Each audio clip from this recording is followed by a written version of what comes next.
Les grands singes, oui. On savait qu'ils étaient proches des humains, mais cette découverte scientifique du Muséum d'histoire naturelle est une étape importante pour comprendre l'évolution de l'homme. Les explications de Norbert Cohen. Sur cet écran, le crâne d'un homme de Cro-Magnon en 3 dimensions. Les points verts sont des repères qui permettent de mesurer la différence entre le côté droit et le côté gauche de son cerveau, en clair, de définir son asymétrie.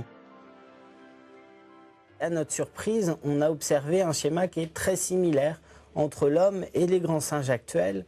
On a retrouvé exactement le même type d'asymétrie. Cette partie-là qui est plus développée, le lobe frontal droit, et un lobe occipital gauche qui est aussi plus développé. Et ça, on le retrouve chez tous les grands singes actuels, chez les hommes et chez les hommes fossiles. Longtemps, les scientifiques ont pensé que ces asymétries étaient la signature de la supériorité de l'homme sur l'animal, et plus particulièrement sur nos plus proches cousins, les grands singes. Le cerveau asymétrique qu'on retrouve en commun chez les hommes d'aujourd'hui et chez les grands singes, c'est parce que c'est quelque chose que nous avons hérité de notre ancêtre commun qui vivait il y a plus de 10 millions d'années. Cette même forme de cerveau entre les grands singes et l'homme a pourtant donné à chacun des capacités différentes.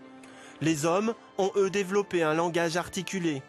Les grands singes possèdent une capacité manuelle très importante et même parfois supérieure à l'homme.